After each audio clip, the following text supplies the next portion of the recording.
दोस्तों आज हमारी क्लास नंबर 6 है, जिसमें हम चाहिए का नियम पढ़ेंगे। चाहिए की जो परिभाषा है, चाहिए जो नियम है, चाहिए को हम दो तरीके से बनाते हैं। एक तो इस प्रकार से और एक इस प्रकार से भी बना देते हैं कभी कभी। चाहिए का नियम पढ़ने वाले हैं आज हम इस डेमो में।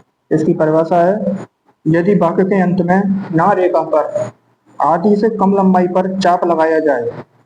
यदि वाक्य के अंत में लगाएंगे ना रेखा पर आधी से कम लंबाई पर चाप लगाएंगे तो क्या चाहिए पढ़ा जाता है। यदि वाक्य के अंत में ना रेखा पर आधी से कम लंबाई पर चाप लगाया जाए तो चाहिए पढ़ा जाता है। जैसे बोर्ड पर लिख देता हूँ इसकी परिभाषा, बोर्ड पर समझते हैं। यदि वाक्य के अंत में ना रेखा पर आधी से कम लंबाई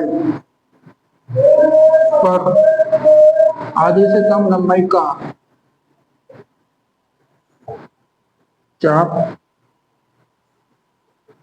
लगाया जाए तो चाहिए पढ़ा जाता है। यदि वाक्य के अंत में परिभाषा है जो चाहिए की, यदि वाक्य के अंत में ना रेखा पर आधी से कम लंबाई पर चाप लगाया जाए तो चाहिए पढ़ा जाता है। अब इसके उदाहरण कर लेते हैं पर तुम्हें उस काम को करना चाहिए।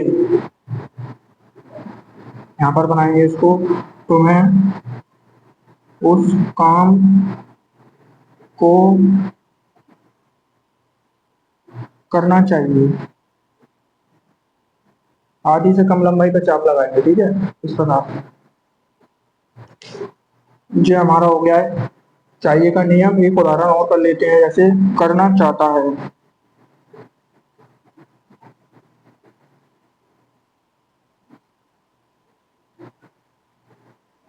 करना चाहता है, ये हमारा चाहिए का नियम था। यदि वाक्य के अंत में ना रेखा पर आधी से कम लंबाई का चाप लगाया जाए तो चाहिए पढ़ा जाता है। जैसे उदाहरण है, तुम्हें उस काम को करना चाहिए। तुम्हें उस काम को करना चाहिए, आधी से कम लंबाई पर चाप लगाया है। करना चाहता है, करना चाहता है, आधी से कम लंबाई का चाप लगाया है। इस प्रकार से हमारा चाहिए का नियम है। उम्मीद है आपको समझ में आया होगा। वीडियो देखने के लिए बहुत बहुत धन्यवाद। जो लोग नए हैं चैनल को सब्सक्राइब करें, लाइक करें, शेयर करें। कुछ समझ में ना आए तो कमेंट में पूछ सकते हैं। Thank you so much.